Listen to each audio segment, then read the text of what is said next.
Hello प्यारे साथियों, कैसे हैं आप लोग। उम्मीद करता हूं आप सभी लोग ठीक होंगे। प्यारे साथियों, एक बार फिर से आपका स्वागत है हमारे यूट्यूब चैनल मेडी साइंस ट्यूटोरियल में। फ्रेंड्स, एक और नई लैब अटेंडेंट की वैकेंसी को आपके साथ साझा करना चाहता हूं। आपकी ये जो वैकेंसी है नवोदय विद्यालय समिति के द्वारा निकाली गई है। इसमें आपके अच्छे खासे पोस्ट है, गवर्नमेंट जॉब है, तो इसके लिए यहाँ पे आप लोग प्रयास कर सकते हो और अपने जॉब को हासिल कर सकते हो। इस वैकेंसी को देखने के लिए सबसे पहले आपको नवोदय विद्यालय समिति के साइट पे जाना होगा। आप यहाँ पे जैसे ही साइट पे जाओगे तो कुछ इस तरह से आपका पेज ओपन हो जाता है। और जब आपका पेज ओपन हो जाए तो आपको यहाँ पे ठीक है, रिक्रूटमेंट के ऑप्शन पे जाना होगा। जब यहाँ पे आप क्लिक करोगे तो आपको यहाँ पे नोटिफिकेशन और वैकेंसीज का ऑप्शन आएगा। और यहाँ पे आपको सबसे पहले नंबर की सीरियल की पीडीएफ को आपको ओपन करना होगा, जहाँ पे आपका लिखा है यहाँ पे direct recruitment drive 2024 for various non teaching post. तो सबसे पहले आपको क्या करना होगा, इस पीडीएफ को ओपन करना होगा। इस पीडीएफ को हमने अपने लैपटॉप में ओपन कर लिया है। जैसे ही आप इस पीडीएफ को ओपन करोगे तो कुछ इस तरह से आपको पीडीएफ दिखाई देगा और इसमें आपके डिटेल जो आपका नोटिफिकेशन है आपका यहाँ पे मेंशन कर दिया गया है। यहाँ पे सबसे पहले आप देख पाओगे रिक्रूटमेंट ड्राइव 2024, इसमें आपका नॉन टीचिंग पोस्ट के लिए आपको यहाँ पे अप्लाई करना है। ठीक है, उसके बाद में इसको थोड़ा सा पढ़ लेना कि आपका कौन कौन सा यहाँ पे हेडक्वार्टर पे जो वैकेंसी निकाली गई है वो आपकी कहाँ पे है, और आपका जो जवाहर नवोदय विद्यालय के जितने भी विद्यालय आपके स्थित हैं उसमें आपकी कौन कौन से पोस्ट निकाले गए हैं, तो यहाँ पे आपके मेंशन है। ठीक है, यहाँ पे आप देखोगे पोस्ट नेम में तो यहाँ पे लिखा है जो आपके असिस्टेंट सेक्शन ऑफिसर, उसके बाद में ऑडिट टेक्नीशियन, जूनियर ट्रांसलेटर, ये सब जो आपके हैं आपके हेडक्वार्टर में निकाले गए हैं। और जो आपके मेडिकल से संबंधित वैकेंसी आपके जवाहर नवोदय विद्यालय समिति के द्वारा जो आपके विद्यालय आपके अलग अलग जगह पे स्थित है वहां पे आपकी वैकेंसी निकाली गई है, जिसमें आपके फीमेल स्टाफ नर्स शामिल है। ठीक है, कैटरिंग सुपरवाइजर है, जूनियर सेक्रेटरी जो असिस्टेंट है, ठीक है, इलेक्ट्रीशियन है, ठीक है, प्लम्बर आपके हैं, और आपके लैब अटेंडेंट, और उसके बाद में आपका मेस हेल्पर। ठीक है, तो इसमें अगर हम मेडिकल की बात करेंगे तो आपका फीमेल स्टाफ नर्स और दूसरा आपका क्या है, लैब अटेंडेंट की पोस्ट आपकी यहाँ पे निकाली गई है। ये आपके जो आपके अलग अलग आपके जवाहर नवोदय विद्यालय है वहां पे आपकी स्थित है, वहां पे आपकी वैकेंसी निकाली गई है। अभी हम आपको बता देंगे कि आपके कौन कौन से रीजन में जो विद्यालय है वो स्थित है और वहां पे आपकी वैकेंसी निकाली गई है। ठीक है, उसके बाद में थोड़ा सा अगर आप नीचे आओगे तो जो वैकेंसी है कितनी पोस्ट आपकी निकाली गई उसके बारे में यहाँ पे आप देख पाओगे। फीमेल स्टाफ नर्स की अगर बात करेंगे तो जनरल की आपकी 85 सीट और ईडब्ल्यूएस की आपकी 12, ओबीएस की आपकी जो है ओबीसी की 12 है, ठीक है, एससी की 10 है, एसटी की 2 है। टोटल आपके कितने हैं, आपके 121 सीट आपकी यहाँ पे निकाली गई है, इसको आप यहाँ पे देख पाओगे। और कुछ आपका जो ठीक है अलग प्रकार का आरक्षण है उसमें भी आपकी वैकेंसी है, यहाँ पे आप इसको देख पाओगे। ओके, चलो नेक्स्ट पे आते हैं। नेक्स्ट हमारी जो इंपॉर्टेंट वैकेंसी आप यहाँ पे देख पाओगे, ठीक है, असिस्टेंट सेक्शन ऑफिसर, ये अलग अलग है जिनको भरना होगा भाई आप लोग देख लीजिएगा। हमें जरूरत किसकी है, हमें लैब अटेंडेंट की वैकेंसी देखनी है, क्योंकि हमें लैब टेक्नीशियन की रिकॉर्डिंग जो वैकेंसी मिलती है उसको हम यहाँ पे ओपन करते हैं। ठीक है, तो देखो यहाँ पे आपका एक है लैब अटेंडेंट ग्रुप सी की वैकेंसी, और इसमें अगर हम जनरल की बात करेंगे तो 76 यानी कि 76 सीटें हैं, ईडब्ल्यूएस में आपकी 16, ठीक है, ओबीसी में आपकी 31 है, एससी में 28 है, एसटी में 10 है। टोटल अगर बात करेंगे तो 161 सीट है भाई साहब, बहुत अच्छी खासी यहाँ पे जो सीटें हैं दी गई हैं आपके जवाहर नवोदय विद्यालय की तरफ से।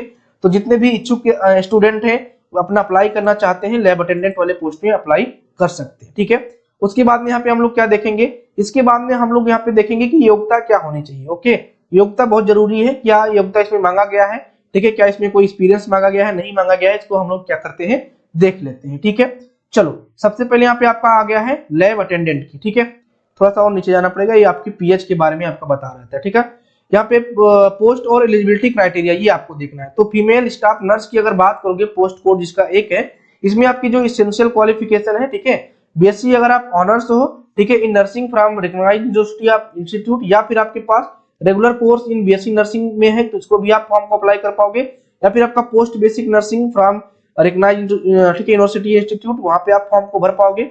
दूसरा पॉइंट आपका यहाँ पे दिया गया है, ठीक है, रजिस्टर्ड एज नर्स आर या नर्स मिड, ठीक है, वाइफ, यानी कि जो आपकी काउंसलिंग है स्टेट नर्सिंग काउंसलिंग, यहाँ से आपकी नर्सिंग होनी चाहिए। ओके, उसके बाद में यहाँ पे मांगा गया है तीसरा जो पॉइंट है 2.5 ईयर यानी कि 2.5 साल का, ठीक है, हम कहेंगे 2.5 साल की यहाँ पे क्या चाहिए, आपकी एक्सपीरियंस चाहिए। कितने बेड की, तो आपका जो हॉस्पिटल है वो 50 बेड का, कम से कम 50 बेड की आपकी हॉस्पिटल होनी चाहिए, तब जाके आप इस फॉर्म को अप्लाई कर पाओगे। तो फीमेल स्टाफ नर्स के लिए क्या क्या बना, आपके पास बीएससी नर्सिंग होना चाहिए, क्या होना चाहिए भाई साहब, बीएससी नर्सिंग होना चाहिए, पहला पॉइंट।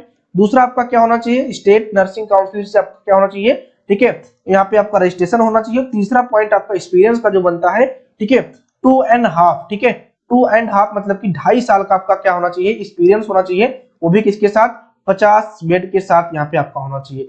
तो भाई फीमेल स्टाफ नर्स देख लेना अपना, अगर आपके पास एक्सपीरियंस है तो इसको यहाँ पे आप लोग भर पाओगे। ठीक है, देखो यहाँ पे एक अच्छी चीज देख पा रहे हो बच्चा लोग कि जो हमारा फीमेल स्टाफ नर्स की जो क्वालिफिकेशन बताई गई है बहुत क्लियरली लिख दी गई है। ठीक है, जैसे कि अगर हम बात करेंगे राम मनोहर लोहिया में तो आवली करके लिखा हुआ है सारी चीजें, वहां पे कंफ्यूजन जरा होता है कि बच्चा क्या करेगा कि मतलब कि उसमें डीएमएलटी मांगा गया है या फिर बीएमएलटी या फिर केवल आपका एक्सपीरियंस मांगा गया है। ठीक है, ऑब्लिक का मतलब ही होता है या करके। ठीक है, लेकिन यहाँ पे देखो मेंशन कर दिया गया है 1 पॉइंट 2 पॉइंट 3 पॉइंट। अगर इस तरह से क्लियरली यहाँ पे मेंशन किया जाए तो स्टूडेंट के मन में कोई भी यहाँ पे दिक्कत नहीं होती है। चलिए हम यहाँ पे देखते हैं अगले पोस्ट के बारे में। अगला पोस्ट जो हमारा है लैब अटेंडेंट का है। ठीक है, लैब अटेंडेंट की पोस्ट यहाँ पे हम लोग देखते हैं इसमें क्या क्वालिफिकेशन कुछ मांगा गया है, क्या इसमें एक्सपीरियंस मांगा गया है या फिर आपका नहीं मांगा गया है। ठीक है, तो नीचे आप यहाँ पे स्क्रॉल करते जाओगे तब जाके आपको लैब अटेंडेंट का यहाँ पे 12 नंबर के कोड पे दिखाई देगा। इसमें आपका क्या है, पे स्केल जो है आपका बहुत ही लेवल 1 का है, 18,000 से लेकर शुरुआत होगी और आपका 56,900 से आपका जो है एंडिंग हो जाएगा। इसमें बहुत सारे, ठीक है, और अलाउंस जो आपको दिया जाते हैं, एक्स्ट्रा जो मनी दिया जाता है वो आपको मिलेगा। अगर मैं बात करूं 18,000 है तो आपका ये 27 28 या फिर आप मान सकते हो 30,000 तक आपका यहाँ पे पहले बार में आपको यहाँ पे सैलरी मिलने वाली है। एज लिमिट ध्यान रखना भाई साहब, आपका 18 से लेकर 30 वर्ष के बीच में आपका यहाँ पे एज मांगा गया है, यानी कि कम से कम आप 18 साल के हो और अधिकतम आप क्या हो 30 वर्ष के हो। ठीक है, एसेंशियल क्वालिफिकेशन बहुत कुछ नहीं माना गया है, 10 पास होना चाहिए with certificate oblique diploma in laboratory technique. ठीक है, यानी कि आपको डिप्लोमा इन लेबोरेटरी टेक्निक में आप क्या किए हो, ठीक है, डिप्लोमा किए हो और अपना 10 पास हो। ठीक है, तो पहला आपका पॉइंट क्या हो गया, आपका डीएमएलटी कर सकते हो इसको और अपना 10 पास हो, तो दोनों आपका यहाँ पे चल जाएगा। और अगर आप क्या हो, आपके पास अगर डीएमएलटी की डिग्री नहीं है भाई साहब, तो भी आप यहाँ पे फॉर्म को अप्लाई कर पाओगे। बहुत ही सिंपल एक और यहाँ पे आपको कह सकते हो कि एक चीज मांगा गया है, एक सर्टिफिकेट मांगा गया है कि 12 पास हो तब भी आप इस फॉर्म को क्या कर पाओगे, अप्लाई कर पाओगे। ठीक है, तो क्या मांगा गया, अगर आप 10 पास हो तो उसके साथ में क्या होना चाहिए, आपका डीएमएलटी की डिग्री होनी चाहिए, यानी कि diploma in medical lab technique की कोई डिग्री होनी चाहिए। और उसके बाद में अगर आपके पास ये नहीं है तो आपके पास क्या होना चाहिए, 12 पास होना चाहिए, तब भी आप इस फॉर्म को अप्लाई कर पाओगे। ठीक है, तो बहुत ही सिंपल यहाँ पे आपकी क्वालिफिकेशन मांगा गया है। ठीक है, लेकिन कह सकते हैं कि इस जमाने में नौकरी का मतलब गवर्नमेंट नौकरी से है, गवर्नमेंट नौकरी पाना थोड़ा सा, ठीक है, थोड़ा सा कह सकते हो कठिन होता जा रहा है। तो इसीलिए क्या है, जो भी मिल रहा है सबसे पहले उसको आप ले लो, उसके बाद में अपना प्रिपरेशन करते रहो, कहीं ना कहीं आपका जो है लक्ष्य वो पूरा होगा।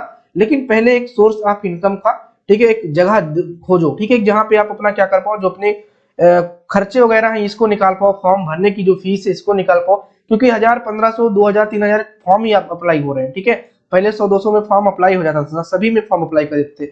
अब बच्चे क्या सोच रहे हैं, अब सोच रहे हैं यार 2000 रुपए लग रहा है, कैसे क्या होगा, है नहीं 2000 खत्म कर दे। तो इन सब चीजों का जो, ठीक है, छुट्टी पाना इससे, तो आप छोटी सी नौकरी कोई ले लो, उसके बाद में अपनी फॉर्म को क्या करते रहो, फिल करते रहो, और कहीं ना कहीं अपना जो सिलेक्शन है आपका हो जाएगा। ठीक है, अब यहाँ पे और थोड़ा सा एक चीज देखेंगे कि एक्चुअली में पूछा क्या जाएगा, यानी कि सिलेबस क्या रहने वाला है। और सिलेबस से पहले एक पॉइंट और देख लो भाई साहब कि आपके उत्तर प्रदेश में कोई वैकेंसी देखो अलग अलग स्टेट में निकालेगी, पहले बता दे रहे हैं। यहाँ पे लिखा है नवोदय विद्यालय की जो समिति है, यहाँ पे आपकी अलग अलग प्रकार की वैकेंसी है, इसमें स्टेट आपके अलग अलग है। ठीक है, सेंट्रल की इसको वैकेंसी कह सकते हो कुल मिला के। और उसके बाद में आपका यहाँ पे उत्तर प्रदेश में आपके लखनऊ, कानपुर, आगरा, मेरठ, वाराणसी, अयोध्या, बरेली, गोरखपुर, झांसी, प्रयागराज, ठीक है, इतना दूर आपको क्या मिलेगा, ठीक है, अप्लाई कर सकते हो यहाँ पे, और यहाँ पे आपको नौकरी मिल जाएगी। ठीक है, ये बात आपको बता रहे हैं। ठीक है, सेंटर वगैरह है तो आपके नजदीकी जो भी सेंटर बनेंगे वहां पे आप, ठीक है, पेपर को दे सकते हो। अब यहाँ पे बात करेंगे किसकी, ठीक है, फीमेल नर्स की बात हमने की थी, तो यहाँ पे हम इनके क्वालिफिकेशन वाली इनके एग्जाम स्कीम को भी देख लेते हैं। यहाँ पे आपका पार्ट 1 रहेगा, पार्ट 1 में आपका रीजनिंग एबिलिटी पूछी जाएगी जो कि 15 नंबर का होगा। ठीक है, नहीं टोटल नंबर आप क्वेश्चन 15 नंबर के होंगे, टोटल मार्क भी आपका 15 नंबर का होगा। उसके बाद में आपका पार्ट 2 में जनरल अवेयरनेस और जनरल अवेयरनेस और आपके करंट अफेयर पूछे जाएंगे जो कि 15 क्वेश्चन होंगे और 15 मार्क के होंगे। पार्ट 3 जो आपका है लैंग्वेज, ठीक है, लैंग्वेज से पूछा जाएगा जिसमें आपके जनरल इंग्लिश और आपके जनरल हिंदी से आपके प्रश्न आएंगे, और ये आपके टोटल कितने रहेंगे, 20 क्वेश्चन रहेंगे, 20 नंबर के होंगे। ये आपको बात यहाँ पे ध्यान रखनी है। ठीक है, उसके बाद में आपका एक पॉइंट और दिया रहेगा जो कि आपका, ठीक है, आपके कह सकते हो कि जो आपने पढ़ाई की है उससे संबंधित रहेगा, वो आपका यहाँ पे, ठीक है, 17 नंबर का प्रश्न पूछा जाएगा। देखो यहाँ पे अगला यहाँ पे आपका दिया गया है लैंग्वेज क्या हो गया। उसके बाद में फिर आपका यहाँ पे कहाँ गया भाई साहब, ठीक है, हाँ, फर्स्ट सेकंड हो गया, ये स्टाफ नर्स के लिए था। और यहीं पे आपका ये 5 नंबर का जो पार्ट है आप देख पा रहे होंगे, यहाँ पे सब्जेक्ट नॉलेज आपका पूछा जाएगा 70 नंबर का। ठीक है 70 क्वेश्चन 70 नंबर के टोटल आपके जो प्रश्न रहेंगे 120 नंबर के प्रश्न रहेंगे और 120 आपके प्रश्न रहेंगे। ठीक है, तो आपको ये बात समझ में आ गई होगी किसके बारे में, स्टाफ नर्स के बारे में। अब यहाँ पे हम लोग आगे बढ़ते हैं, जो हमारी लैब अटेंडेंट की पोस्ट है उसको देखते हैं कि इसमें एक्चुअली में क्या क्वालिफिकेशन मांगा जा रहा है। ओके, तो नीचे आप स्क्रॉल करते जाओगे और उसके बाद में आपका यहाँ पे ठीक है लैब अटेंडेंट की वैकेंसी आ जाएगी। ठीक है, जिसको अदर पोस्ट में अप्लाई करना है भाई कंप्यूटर वगैरह में, उसको भर सकते हो, अपने दोस्तों में शेयर भी कर सकते हो।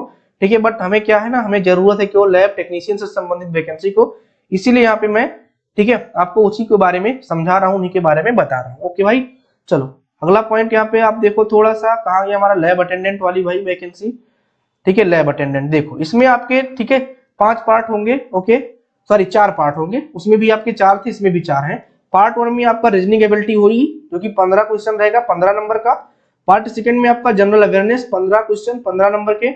उसके बाद में आपका जो है जनरल हिंदी और जनरल इंग्लिश से आपके 30 प्रश्न पूछे जाएंगे 30 नंबर के। देखो नर्सिंग स्टाफ में आपके 20 थे, लेकिन यहाँ पे क्या रहेंगे, यहाँ पे आपके 30 रहेंगे। तो यहाँ पे आपका जो 5 नंबर का पार्ट है इसमें आपके सब्जेक्ट स्पेसिफिक नॉलेज पूछे जाएंगे।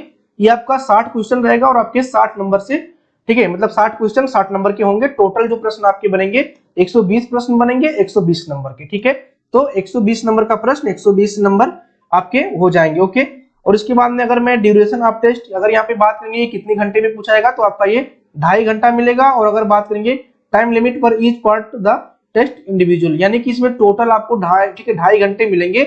और इसका जो है सेपरेटली आपका यहाँ पे बटा रहेगा कि कितने में आपको रीजनिंग एबिलिटी करनी है, कितने में जनरल अवेयरनेस, ये सब कुछ आपका यहाँ पे बटा रहेगा। ठीक है, तो ये बात आपको समझ में आ गई होगी कि क्या क्या आपका पूछा जाएगा। ओके, अब यहाँ पे एक चीज यहाँ पे फंसेगा, आप लोग कंफ्यूज हो जाओगे कि सर स्पेसिफिक जो नॉलेज है इसमें क्या क्या पूछे जाएंगे।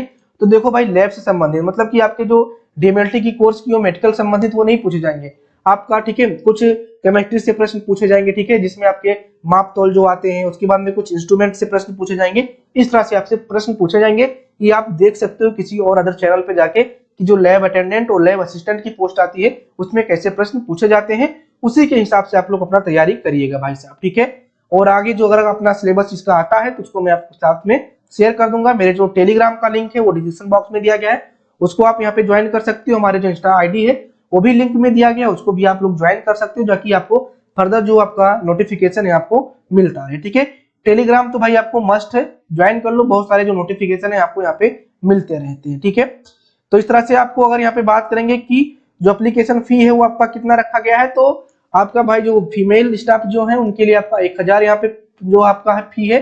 ठीक है, sorry processing fee application fee आपका यहाँ पे 1000 है और प्रोसेसिंग फी 500 है, मतलब कि टोटल 1500 आपको यहाँ पे करने होंगे। और अगर मैं बात करूंगा जिसमें जूनियर ठीक है जूनियर असिस्टेंट और आपके लैब अटेंडेंट है, इनका जो है ठीक है एप्लीकेशन फी है आपका 500 और जो आपका प्रोसेसिंग फी है वो आपका 500, मतलब टोटल आपको यहाँ पे 1000 रुपए देने होंगे, तब जाके आपका फॉर्म क्या होगा फिल होगा। ठीक है, तो ये बात आपको यहाँ पे ध्यान में रखना है। ठीक है, ये जनरल की बात है भाई। अगर आप यहाँ पे ठीक है अदर कैटेगरी के आते हो तो उसको भी आप लोग यहाँ पे देख पाओगे। ठीक है, मैंने आपको केवल जनरल का बता दिया है, इसका जो पीडीएफ है टेलीग्राम पे मिल जाएगा। अगर आपको और ज्यादा इसमें डिटेल लेना है तो आप इसको देख सकते हो, कोई दिक्कत नहीं है। नोटिफिकेशन जितना ही अच्छे से पढ़ोगे उसको आप यहाँ पे अच्छे से ही ठीक है अपने डाउट जो है आप क्लियर कर पाओगे। ओके, तो कुल मिला के हमने सारी चीजें आपको बता दी हैं। अगर आप इच्छुक हो तो आप पोस्ट को अप्लाई कर दो भाई। मैंने फिर से कहा कि सरकारी नौकरी इस जमाने में मिलना थोड़ा सा टफ होता जा रहा है, ठीक है, क्योंकि कंपटीशन बहुत ज्यादा है, वैकेंसी बहुत कम आ रही है। इसलिए जो मिल रहा है उसको पहले आप हासिल कर लो, चाहे असिस्टेंट का हो चाहे अटेंडेंट का हो। एक बार अगर आपको गवर्नमेंट नौकरी आ जाती है ना तो फिर आपको अटेंडेंट और असिस्टेंट में दिक्कत नहीं लगेगी, क्योंकि आपका वहां पे फिर कितने बार बताएं कि मजे ही मजे हैं, ज्यादा कुछ आपको काम नहीं करना है। ठीक है, अब इसका मतलब ये नहीं है कि सरकारी नौकरी में कोई काम ही नहीं करना है। कहने का मतलब ये है कि प्राइवेट की अगर मैं तुलना करूं तो गवर्नमेंट नौकरी बेस्ट है, चाहे वो आपका कोई भी पोस्ट हो। ठीक है, तो आपको ये वीडियो कैसा लगा है, नोटिफिकेशन कैसा लगा है, कमेंट करके जरूर बताइएगा। अगर आप चैनल पे नए हैं तो इसको सब्सक्राइब करिएगा और अपने दोस्तों में शेयर करिएगा। चलते हैं, मिलते हैं नेक्स्ट वीडियो में, तब तक के लिए अपना ख्याल रखिए, स्वस्थ रहिए, मस्त रहिए। Thank you.